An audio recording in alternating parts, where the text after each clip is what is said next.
where I could start with one, but Yeah, just jump in, man. okay. Go for it. They're all good. All right, cool. So um, one um, one I thought was interesting was the average time frame, if there is one, from commitment to what we're going to do in one of these major cinematics to when it's actually completed and out there in the world. And I would say it varies quite a bit. I would say on the 3D, the big CG tentpole things that we do, sometimes it could actually take a couple of years because sometimes we will start a project, we think we know where we're headed with it, the game will change, and then we kind of have to start over. And sometimes we'll be still on paper, like in storyboard. Sometimes we'll even be in previs. It's not that often that it happens, but I've been on projects that have been years long, um, which is funny. When I was in editorial, we changed the way we numbered dates with the year first so that they would sort by by date because we didn't trust that we would stay within the same year even. So sometimes it takes a long time. Other times, I think someone asked too, like, what's the quickest that we've turned one around? And I want to say maybe Mark, it was the Gul'dan one where he goes to free Illidan. Oh yeah, yeah, that Quickest one. secondary one from Legion. Um, I don't remember anymore though. It seems like it was one of those that crossed years that we started at the end of Oh, one year and finished the next one. Um, but uh, but we had the asset, right? We already had Gul'dan. right. Um, It was kind of so cheap, but yeah. And I Anyway, think there was the also stuff when we changed experimented with pipelines, especially after we established the pipeline for Overwatch. We expanded that into the Heroes of the Storm stuff. So the Ragnaros variant piece that we did for Heroes of the Storm that was at BlizzCon was done in well under a year, if I remember correctly, just because it even came so hot on the trails of, unfortunately, a tragic end to Varian. But it actually, in WoW, that it actually was able to also debut a couple months later at BlizzCon. So that timing actually worked out rather well. cool. Uh, I see a question here about timetables, and the question actually, out of curiosity, what's the fastest time the team has been able to put together a production? All of our different projects, depending on their complexity, have different timetables, right? Like in-game cinematics, cutscenes, they might only be less than a week. A single artist putting together some real-time assets.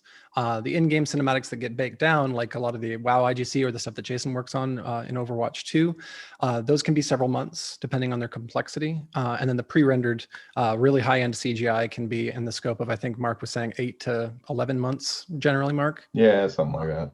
Yeah. And so it really just has to do with complexity, number of people, scheduling, and all that.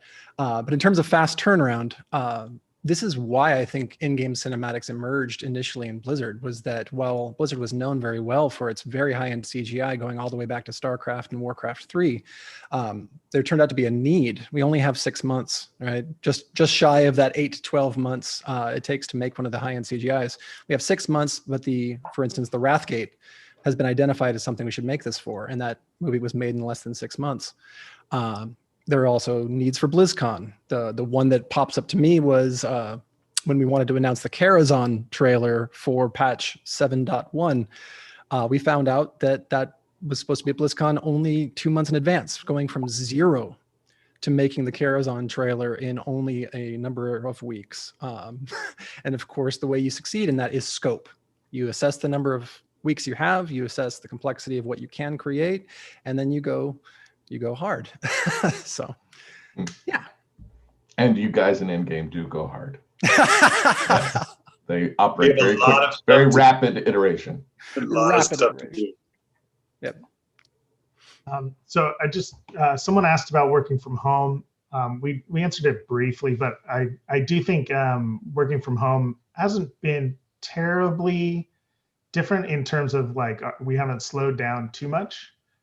It's been a little bit different in terms of like us collaborating. We used to do a lot of there used to be a lot of that accidental collaboration. We'd cross paths in the hallways or in, in the break rooms and stuff and talk about ideas.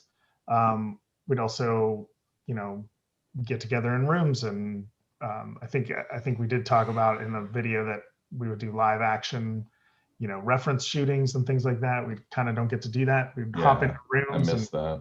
throw stuff on whiteboards, and we kind of have digital versions of that now, but it's a little harder than it used to be. But it's More purposeful whiteboards, now. Yeah. whiteboards are the lifeblood of any directorial storyboard editing process. Everybody should have a whiteboard because we use it constantly. Yeah, and I do miss going into the edit base and closing the door and having the world be out there for a little while. Now it's like the world's just on the screen all the time here. So it's just a different world right now. Yep. On the plus side, no commute. More time with our families. Yeah. For sure. Is that a good thing or bad thing? It's a wonderful thing. Yes. Ben, what? Well, I love it. I'll say that one thing I, funny enough, miss a little bit. This seems counterintuitive. Is the commute, because I think driving in your car is a lot like when people say shower thoughts, right? Your brain is turned off, your body is occupied with a mundane task, and it allows parts of your brain to wander and start chewing on problems that you don't really have time in your busy day when you're dealing with other meetings or other conversations. And you reach almost an alpha wave state in your brain, and you can have just wonderful inspiration. And I think of all the times I've been driving either to the office or home from the office, and then the scene pops in your brain. And like, I think on the Bastion 2.5D with Uther, that shot where it goes from Uther's eye, and into the maw, or Arthas's eye into the maw, like that occurred to me driving up the 55 at like 10 o'clock at night, just, and so I miss commutes just a little bit for the brain inspiration. A little bit of meditation. A little bit of meditation. Yeah. Just like, Take longer showers, man. yeah, walks around the block and stuff. There's a question about has StoryPoint B changed because how they were pitched in the storyboard. So I think that depends. I guess like a lot of the shorts for Overwatch shorts, there was a preliminary kind of script being written, but as we storyboard, things change. So there's definitely moments where like a storyboard artist, a previs artist, or sometimes even animators will suggest a different scene or a different way to approach something. So it's great idea comes from everywhere and everyone. So yes, so there I don't think we ever did a short, at least for Overwatch shorts for me, is straight from the script. I think something will always change. I think the dialogue for sure has evolved from the first draft to the final draft, numerous time, especially action, because we say that as a joke, like cool, writer would put insert cool action here, but really, I mean, we do that, and then we bore 30 seconds of awesome action, where it was just a line on the script says cool action, or they fight, an army clashed with each other, with another army, but that's a huge thing, Yep. Awesome. And I don't want to steal too much thunder from the storyboard panel that I think is happening tomorrow at the same time. They've got some good stories about how even they will contribute to things that become even characters in the game.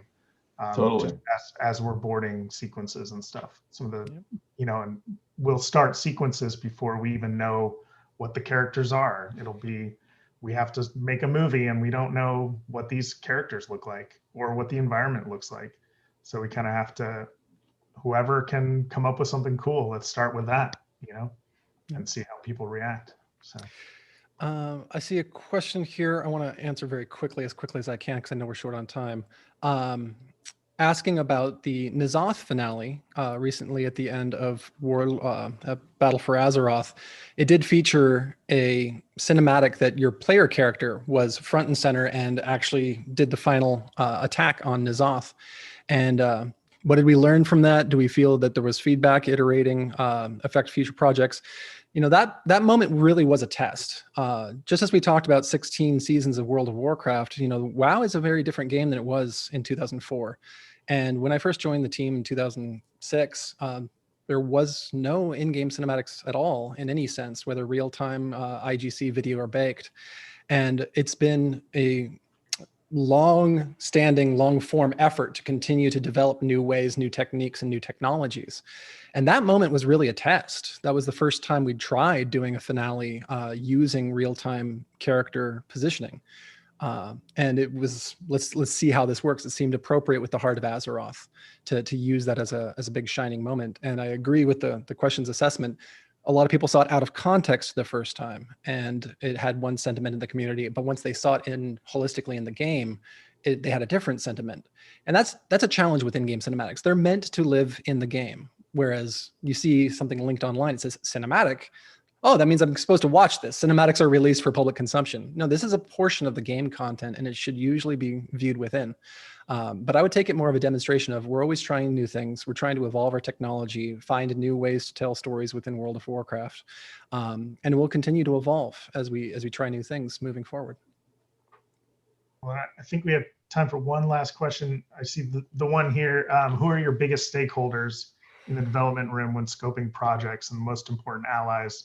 I'll skip the more difficult personalities because I think we're lucky that we don't really have that. I think in other industries, you kind of have the scapegoats for artists. It's sort of like in TV. Isn't it it's the like, person who holds the biggest stick? Yeah, it's always like, oh, the network gave us notes if you're on TV, or the studio if you're on movies. But we don't really have that because we're collaborating with the game teams all the time. So I think the biggest stakeholders are usually the creative director and executive producer for the games. There are usually other people depending on the game team and how that's set up. And then on our side of what I call our side of the street, which is like our story and franchise development, since we service all the game teams at Blizzard, it would be us, the director, and then also our heads of story and franchise development. So our vice president, Jeff Chamberlain. And we'd work with our partners, our writing partners, and all that group basically would sort of be the stakeholders on deciding what we do, essentially.